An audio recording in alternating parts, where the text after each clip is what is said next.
All right, so I'm making this video because right before class yesterday, the internet broke down.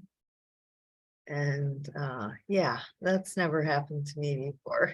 The timing was terrible, but it happened. So I thought that I would take this time to just give you a lecture of the overall point of the class, just to remind you where we've been, where we're going, and what I had in mind in terms of what I wanted you to come away with the class.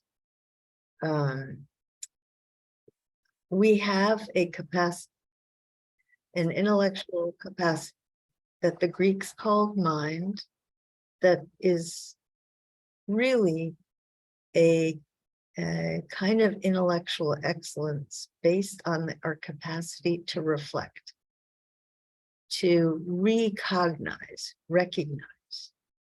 to take in, our bodies take in a lot of data, but our minds interpret the data. What does it mean? How does one fact fit in with the bigger pattern? So it's our ability to reflect on life and to see patterns in human affairs and in human history and in the natural world that all help us learn about how to live so that we can flourish, but also we can leave behind a society where our children and our grandchildren are also able to flourish. And for the Greeks, the biggest measure of your success as an individual and as a generation is, what did you leave behind for the next generation? What did you inherit from the past? And then what did you give to the future? The emphasis is not on my eternal destiny. It's not about, it's about people, and it's about human beings teaching each other how to flourish. So I'm going to turn off the air conditioner here, then I'll explain how I organize the lab. And especially I'll emphasize the lecture for yesterday that we missed. Okay, just a second.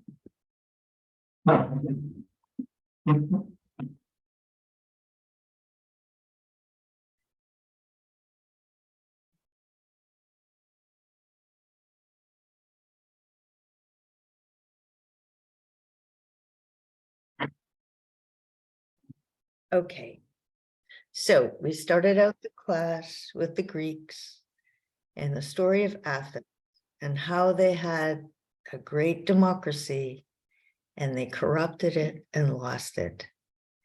So I do want you to keep in mind that everyone who's read Plato's dialogues for 2,500 years has been asked, are there analogies with your society? And then students talk about that. And I've taught this for decades, gosh, 30, 40 years. There's always examples. Students always have examples, and they have good examples too. So it's always relevant. So you are in on the conversation. This is called a great book. This is called The Great Conversation, right? So you're as wise as anybody else. Wisdom is, it doesn't accumulate like science, right? Where you just keep building on it.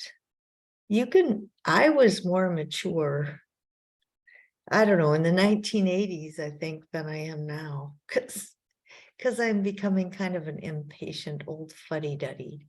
And I tried to stop myself. But, you know, then I just kept sucking it up and getting over stuff because I had little kids and I wanted to give them a good life. So wisdom is not something that you just keep building.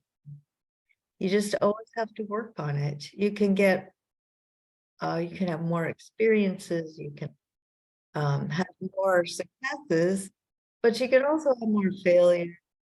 It's just the way you learn from your failures. So, all right. So the first dialogue was about people referring to God, God's will, and people thinking they know what God wants, and the problem that everybody disagrees. And a lot of people's idea of God just really sounds like them. Whatever they happen to want is also just happens to be what God wants. So we have to be really careful that we, in the name of God, we don't end up like skipping the middleman, or making, I'm the middleman, but I end up being God itself, right? So you have to be really careful if you're going to make claims about that. So Socrates says, are you sure? Right? It seemed a little arrogant to know that much. So there's plenty of analogies. I gave you articles and you come up with your own. And then there's the life of Socrates, who Plato thought was the best democratic system, because asked people to be transparent. They have to explain the power, the freedom that they were given in a democracy, and what they've done with it, and what they're doing with it, and how it benefits everybody. So he asked them to be honest. What do you think? Transparent. And then he asked follow-up questions. You have to be accountable. You can't just do anything you want. So that whole story of Socrates is really important for you to keep in mind. People remember that image, and many times in your life, you should be able to say, wow, I feel like Socrates. Then you know you're really into something. And then the Credo is about, would you escape if you were given a chance? And the problem there is that if you want to have a democracy, you have to respect the rule of law. You have to respect that it's a country based on laws that apply equally to everyone. So even if you feel like you got unjustly accused, you have to have respect for the law. And it was the corruption of the Athenians, not the system, that Socrates had a problem. What that means is that you should not be indifferent to politics. If you don't stay informed, if you don't non-violently demonstrate, if you think your country's doing something wrong, if you don't talk to other citizens about public affairs and learn what they think, partly to add what you think and partly just to understand what Americans are like, you're going to lose your democracy. Everybody has a friend who, and if every friend would help someone escape, we would not have the rule of law at all, or they have family, right? So please take that seriously. We all have a lot of skin in the game for keeping the system honest. And it's struggling. History says already the people who document democracy have categorized American democracy for the first time as a democracy in decline, which is, worrisome. Okay, so then we talk about Aristotle, and that's kind of the backbone of the rest of the class. There are those virtues, and I want you to keep them in mind. And also, you should keep them in mind in your daily life, right? That's how you would actually learn a lot from the class, is that you go to Ed's, and you think about, don't eat too much, don't eat too little, eat the right thing. We think about that all the time. We just usually don't think of it systematically. And we also don't think of it as one virtue in a whole list of about 30 virtues. So then, courage, self-control, courage, generosity, rational honor, self-knowledge, sociability, friendships. And you can also think about how Lion is set up to provide you the opportunity for character development. You get tested all the time because you're always running into people and you have to roll. So Lion hopefully activates your personal virtues and your social virtues, but also the political ones, because you have student-run organizations where the students make the laws and policies, they apply them. It's a grown-up, like you're playing grown-up in a sort of controlled setting, because you don't have that many other distractions. So you can actually think a lot about governing yourself and each other. I know my son was in a fraternity, and he learned a lot about organizational structure, policy, all those things that now he started his own charter school. So he really was the guy who made the rules, the whole structure. So, but his first practice in that, I would say, was in his fraternity in college. So then what I did was I connected that to the essays in Einstein's God about personal issues, problems people have. One of them's the biology of the spirit, revenge, depression, stress. And so there are these themes that there's a union of science and religion, that there's a concept of the life spirit that's very Greek. It's living for the sake of something greater than yourself. And our society is really at war with our bodies and with the human spirit. It's hard. It's hard to have a meaningful spiritual life and survive, much less flourish in this society. The society values a lot of bad things, but it happened in Athens too, and Socrates didn't let it bother them. So Mr. New, another theme in those essays was the children grew up, three of them, in very strict societies, strict religious backgrounds, and then they responded to those in different ways. Another theme in all of those is that we are a spiritual, psychological, social, and physical system. We're all part of this one big system. And when different parts of it break down, like, we suffer.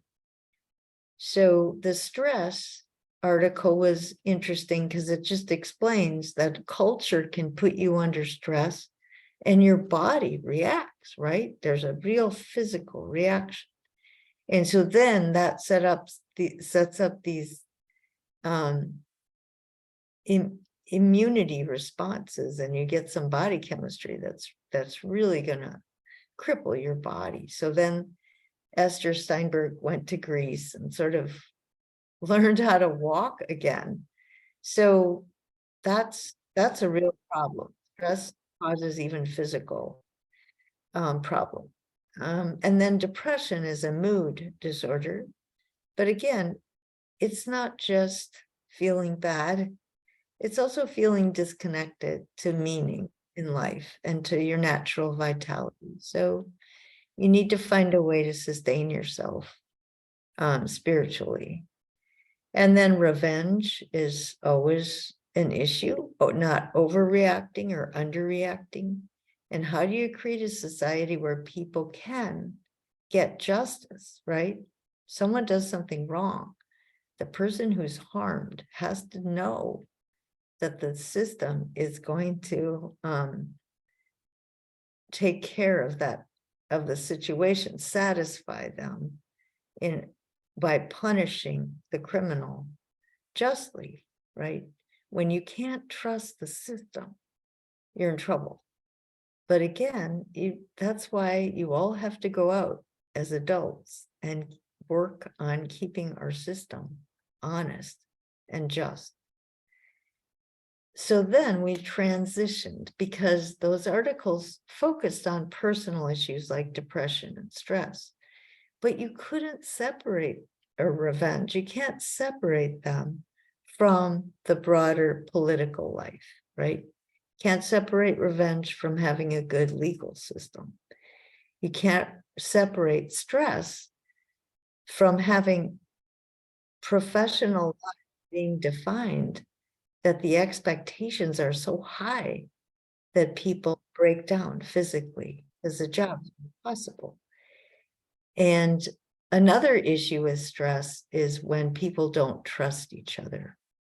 And so I had a student whose grandmother, after 9/11, she got very paranoid. She thought everyone is out to get her. And she bought a gun, which doesn't make me feel any safer if she doesn't like me. But the idea is that the situation, the culture, nurtures lack of trust, which increases stress. So the next section is about political virtues. Those are the ones that are relationships we have with other people that we really depend on, deeply depend on other people, but we don't know them personally. So that's the economic system. Every time we buy something, we become part of the economic system. And Aristotle said, if you want a flourishing society, people have to be raised to enjoy living moderately, being middle. They don't want to have more than everybody else, and they don't want to have less. They just want to have enough, and then they have enough leisure time to get involved in public life, to contribute money or time, their talents, to improve the quality of life, not just everybody out for themselves trying to survive. So whenever you have a shrinking middle class, you have problems because there's instability. Too many people are too desperate. And so no matter what your form of government, you could have a monarchy, an aristocracy, or a democracy. What matters is that people in charge use their power and authority and money for the benefit of everybody else. So that's what justice is: rule for the benefit of the ruled. Injustice is rule just for the benefit of the rulers, their family and friends. They take the money and power they have and they distribute it to their family and friends, and they get even more wealthy and powerful. That's corruption, that's unjust. So the economic system needs to be structured so that people benefit from working together. The rich and the poor are woven together to create a middle class. Then in the distribution of social goods, like education is a social good, healthcare, transportation, recreation facility. There's lots of aspects to our life that we really depend upon a public system in order to meet our needs. So also some people have different needs than others in order to develop their natural capacities and get a job that matches their talents, that they can really contribute to society. So people who are good at computer science ought to be given the opportunity to study computer science, and they'll get a job and they'll contribute. Nobody should give a scholarship to me to study computer science. It'd be a complete waste of money. it's not something I can do. So that's unequal. People have different capacities, different needs to be given these social goods by the government. Then there's the punishment of wrong. Everybody should be punished equally for the same crime. And of course, that doesn't always happen. The rich can get lawyers, expensive lawyers get off, but that's wrong. It's not democratic. So the rectification of wrongs, people are equal. Distribution of goods, they're unequal. And then applying the law to a particular case is what a judge does, or a jury, and that's important. All right, so that was the list. And then we had the article on the virtue of an educated voter. This is really important. And your second papers, you could write on, so your first paper was up to that point in class. And your second paper is about public life and your virtues as a citizen. So I do think you need to think a bit about what our founders were worried about, that most people would be uneducated and they would listen to manipulative political rhetoric. They would get fooled by politicians that punched their buttons and motivated them to believe certain things or to do certain things or to not trust their political opponents. And they were really worried about that, the founders, because that's what happened in Europe. Especially, they would use God as a way to cover up what they were really doing. And most people just believed it, that the king was divine, had a divine hotline to God. It was the divine right of kings. So that has always been a difficult issue. It's always been important. And people didn't want to pay taxes to pay for schools. So the North, New York State, they got wise quicker. And so the South lost out. That's important. He said the South got 50 years behind. Thomas Jefferson chose to build the University of Virginia with 1812 leftover money or whatever. He had a chunk of change. And too many of the wealthy, privileged people sent their children to that school to go off and be lawyers and privileged people, and not to go out into the frontier and educate the next generation, so that education would be more broadly distributed. So other people started small liberal arts schools, religious based, for that same reason. They wanted people to go out the frontier and set up these schools so that the best and the brightest would get educated in a classical education, which was really about statecraft, about what I'm talking about.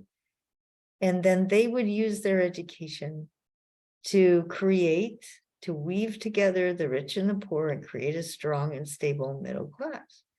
So literally, we are doing what was done long ago. I mean, Lyon is 150 years old. And so it was out in the hinterland, originally. But that was the mission, and that was the reason to save our democracy through education. And so we've had a decline in education because people won't pay taxes. It's more expensive. It's too expensive. And a lower percent of students are going to college. Anyway, he talks about the problems. The thing about it, at the end of that article, he said, well, we don't have any agreed upon set of values anymore. We used to have Protestantism in the good old days. It was like, no, that's not true. That's not true at all. We still have Aristotle, we can still apply it. You know, Aristotle was a sexist, but you don't have to be. There's nothing in the virtues that would say women are incapable of this. He just happened to think so, but he just happened to be wrong. So no problem. We still can have those virtues. They still work. And we can educate our citizens in virtue. We can make them, condition them to be virtuous, but always also educated, teach those virtues. Then the next article is about manage, how to sake of the rules. And I gave the example of running a business, but you could be running anything. You could be a coach, you could be a running fraternity or sorority. So that's learning how to exercise authority.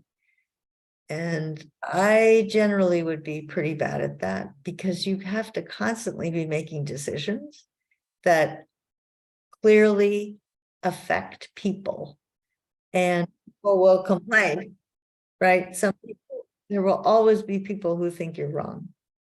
And I have trouble with that. I want my little corner of the world to be working well. So I know I've made my contribution. And I do feel really bad about this class because it just doesn't, I don't know if it's coming together for the students, and I don't know what else I can do about it. So if there's anything I can do to give you a better experience in the class, just let me know. I don't like finding excuses. I usually try to blame myself for everything, because if it's all my fault, then I can fix it. And I have asked myself a lot, what else could I do?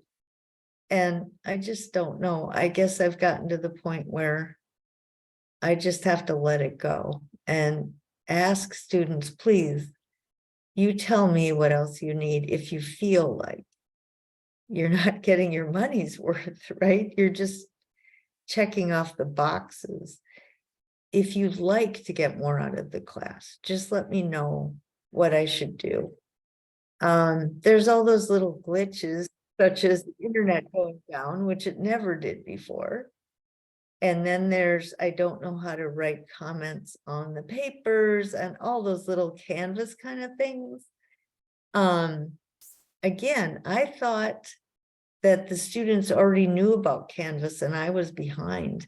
So I was going to try to make their life easier. Honest to goodness, that is what I thought.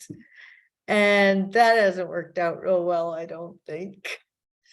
But, if you can at least see that I'm being patient and I'm not letting it bug me and I'm reaching out to you, maybe you'll be patient and reach out to me about what else I could do.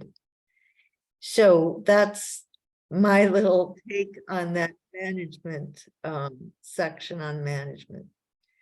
And then there was a section on women's rights.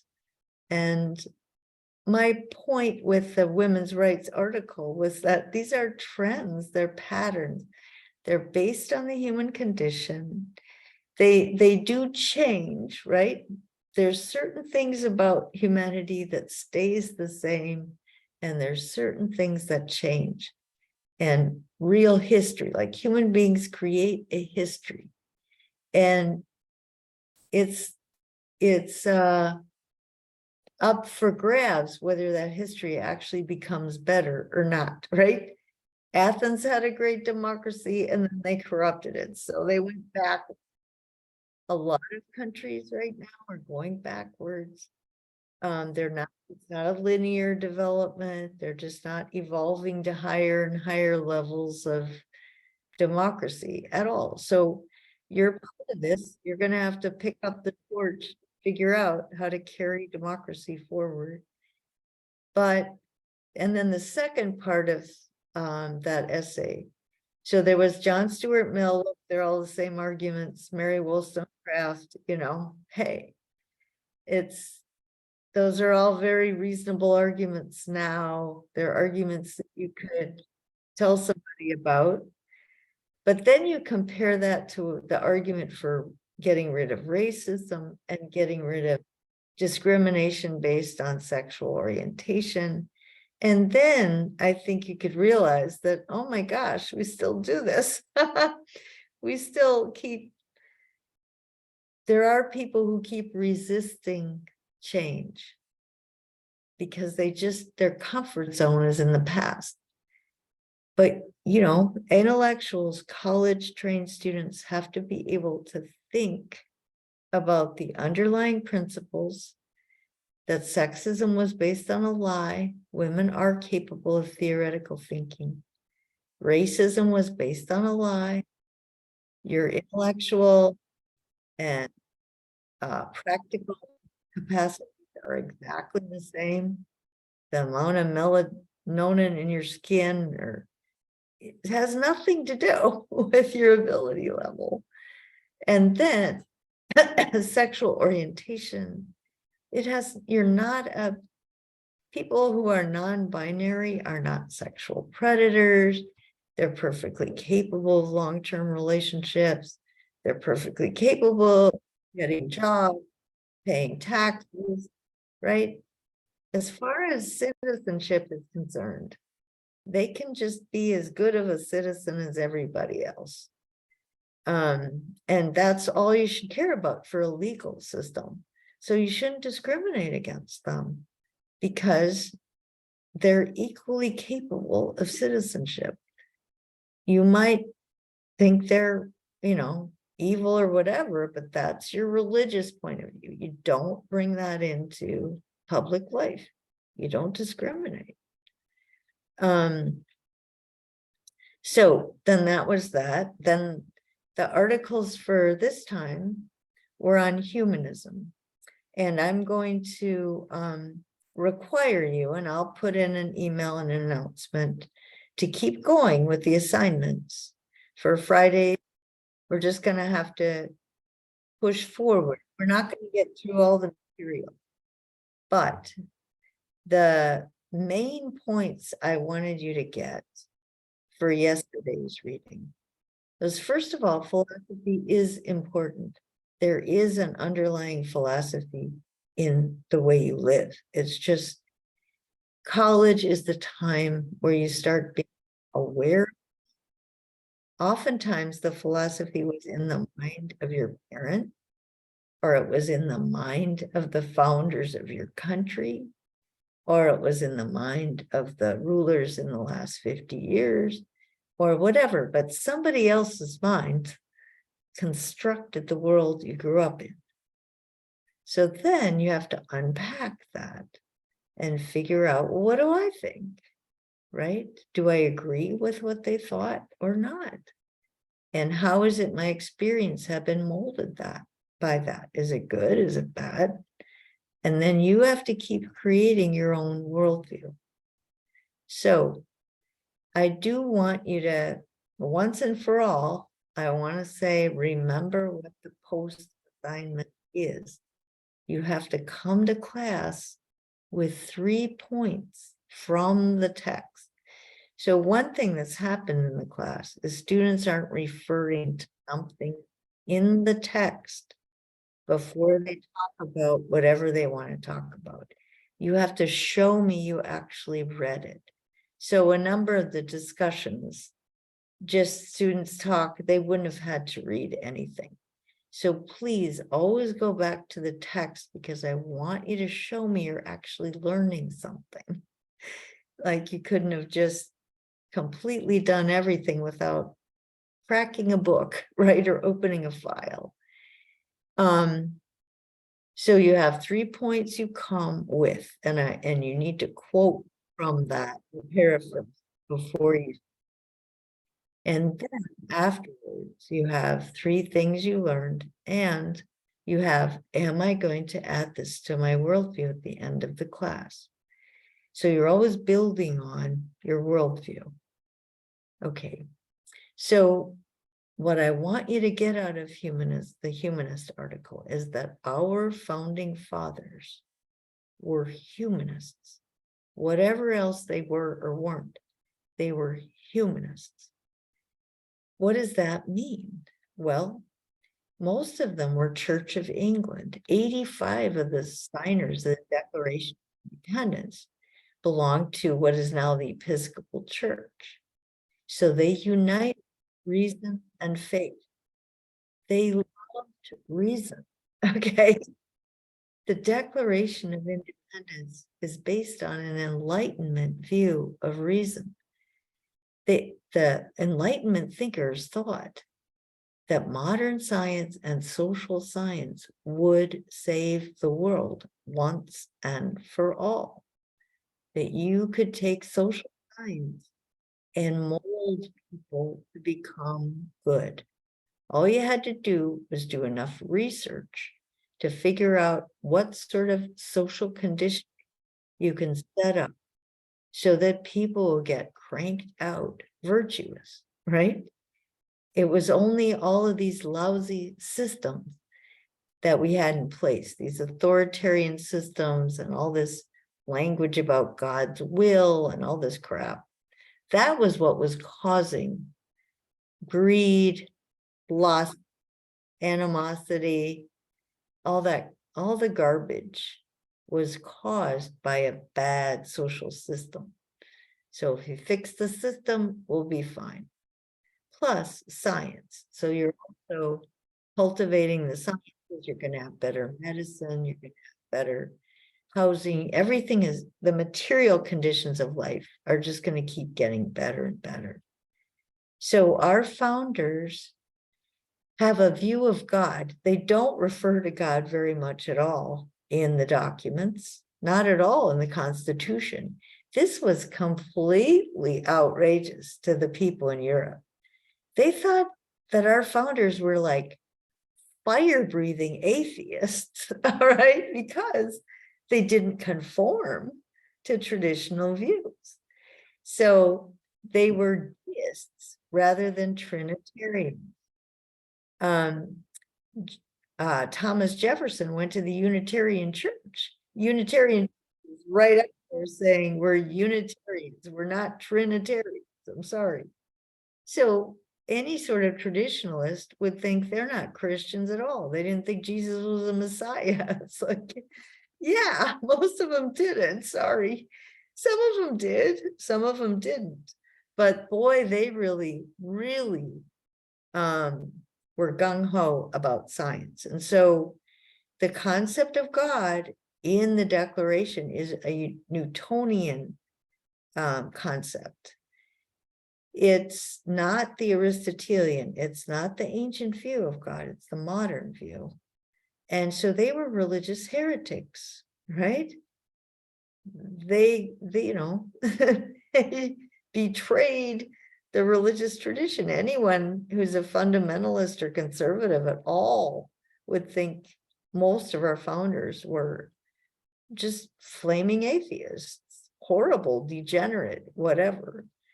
And then they were also political revolutionaries, like they declared war on their own founders, their own political tradition.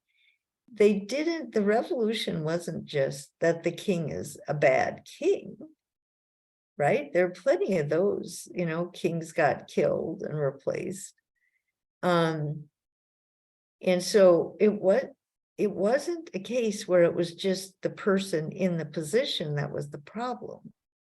Our founders rejected the whole structure of divine right of kings. It was really, really radical to the left-wing revolutionary politics, okay? Nothing today comes anywhere close to what they were. Right now, we have people who want conservative, whatever that is. And then liberal, progressive, they want to take our system and adapt it to reality, like have environmental laws. Whereas the conservative is that we never had environmental laws before, like the good old days, right? All right, so that's kind of the way it is. It's just We're not going to add new laws to fit new circumstances, or we are, right? But those are the differences between those two is nothing like our founders. They said the whole system is illegit. We declare war on our society. We're going to create a new society. So there. They even said we're going to construct a science of government. That was their goal, a science of government, so that people would become good citizens. You could sort of crank out good citizens. All right, I don't think it worked very well, but that was the idea. So, and America was a place where people came for innovation. They could be any kind of religious, there were Christian socialists who set up little enclaves of communities where there wasn't any private property. Socialism didn't used to be a dirty word. Christians, actually. There were a lot of Christians that thought socialism was great because greed is evil. Material goods are evil. So you get in groups, you don't have any. That's the real Christian life. Then there were the reading tells you a whole lot of different branches of humanism, teaches you somewhat the history of humanism, Renaissance humanism. And then the thing that I think I definitely will talk about tomorrow are those manifestos. So there's the 1933 manifesto, the 1973 manifesto, and I was in college for the 1973 one. I remember all of that, although I don't remember reading that document per se, but people thought about this stuff a lot, at least I did. And then there was 2000, year 2000. So I think you should reflect a little bit on what the differences are between those documents. The point that stands out to me is that the 2001 is way more anti-religion. The 1933 isn't anti-religion at all. It talks about religious humanism, spiritual humanism. It's just a branch. And then 73 is a little bit more ambivalent, but it also has to deal with Marxism, and it's not real happy with that either. Although Marxism is technically a kind of humanism, most of them are not determinists, and they're not economic. They don't believe in the basic Marx point of view. So anyway, I think about that. And then the next readings for tomorrow are anti-humanism versus humanism. This is a way to articulate the culture war that we're going through right now. And this is serious business. So I would like you to see how many differences there are and what you're going to do about it. So there's just a long list where people disagree, and it's worrisome if we can't talk to each other and have a dialogue with each other. So that's why I donated money to that little conversation corner there on the campus across from the Sprague's house. I dedicated it to my parents and in-laws, and it's dedicated to those principles at Lion, to be fair to opposing points of view, to be patient with complexity and ambiguity, to tolerate reasoned dissent, to be committed to truth and intellectually honest. And so it is important that humanists and anti-humanists talk to each other. And when you read those documents, you're going to realize this is not going to be easy. But most of my Lion students actually are way better at this than I am. And they've been doing it for quite a long time.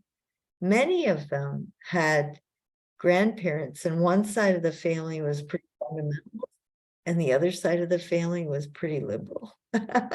So that's probably the attraction between their parents.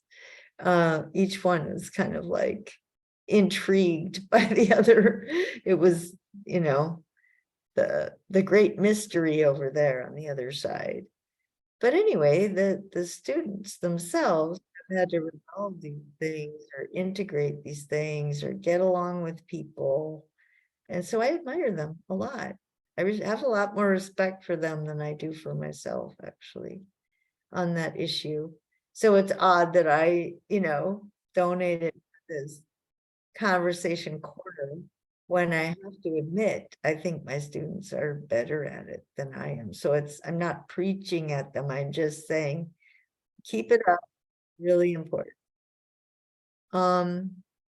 So then after that, we have, I have you pick, oh yeah, we have Martin Luther King, because his letter from a Birmingham jail is really a great example of this integration of Christian humanism, spiritual humanism, and we can all really come together behind this. And so that's a classic, the letter from a Birmingham jail. Then I have you reading some Christian humanism and some psychological humanism, but each of you has to go find your own. There's tons of versions of humanism. So this particular section of the class, you really need to know that our country was on humanism. And there's just a lot of stuff out there that people say it was a Christian nation. No, it wasn't.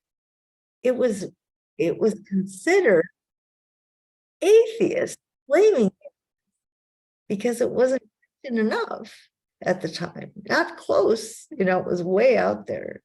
So that's propaganda. I'm sorry, that is not true about our country. You might wish it were true about our country, but it's not. I'm here to tell you this. I know. Anyway, so after that, then we start studying the religion. Confucianism, whether it's a religion or not, is a big question.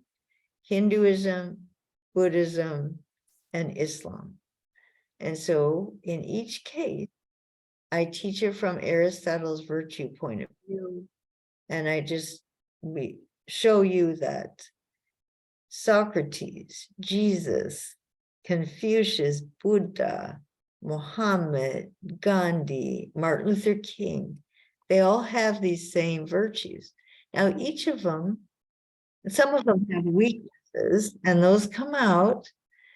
And then also some of them have particular strengths, or the particular moment in history draws out certain virtues more than others just because the situation requires it. But it means that we really can communicate with each other. The polarization between humanism and anti-humanism is really unnecessary.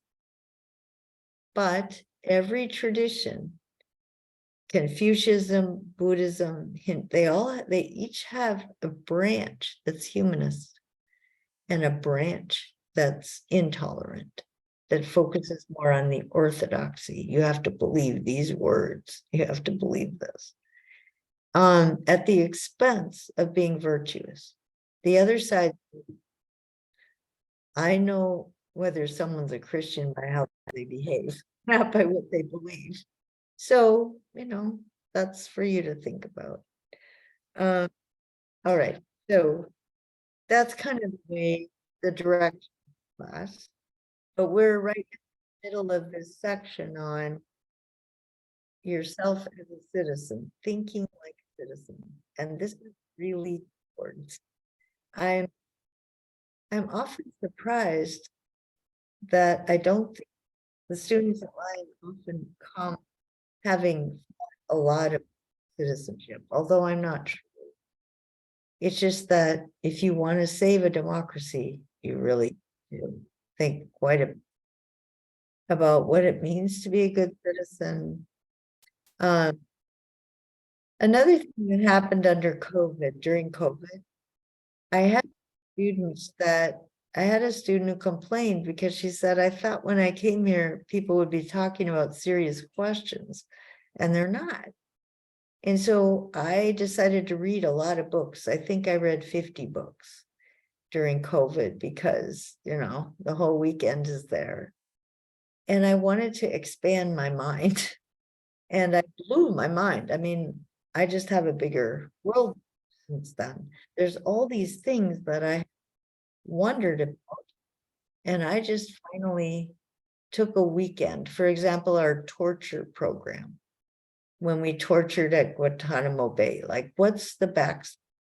There's a 300-page book about it. And so I spent a weekend in that book. Oh my God. I mean, it's not a happy book, but it's an important, like, this is a democracy. Okay, look at what we did. And then I read books about the corrupting influence of money on campaigns. And so I set up excerpts. I scanned about 50 pages from each book and I put them on a classroom. It's called the reading group. And so if anybody wants to do the cheat sheet, like read 50 pages from a number of books that try to give you a context of what's going on in your society, I can just add you to that group and you can scroll through it or whatever you like.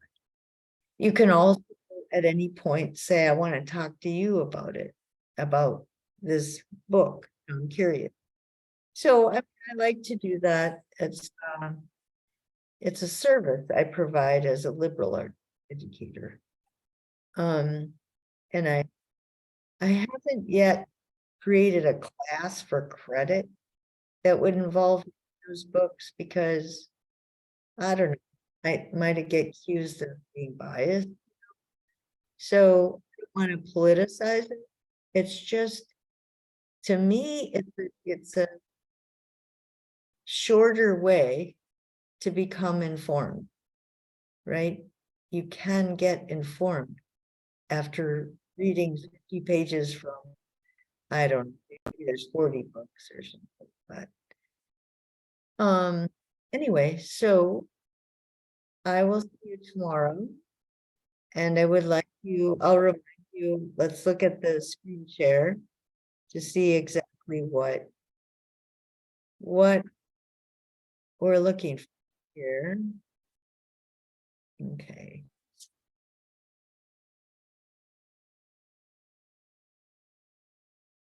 All right.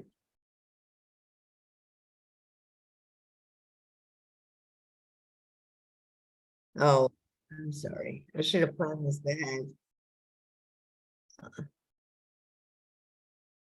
Now my little duo thing, I guess you all have to.